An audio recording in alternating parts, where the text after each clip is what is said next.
Olay Düzce Merkez Şerefiye Mahallesi Ümit Sokak üzerinde bulunan bir binada meydana geldi. Alınan bilgilere göre bodrum katta bir şahsın hareketsiz yattığını gören vatandaşlar durumu 112 acil çağrı merkezine bildirdi.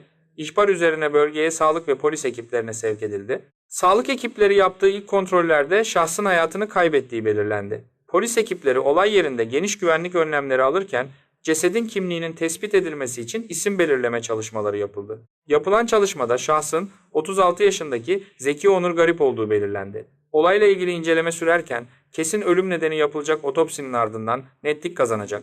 Savcılık olayla ilgili olarak geniş çaplı soruşturma başlattı.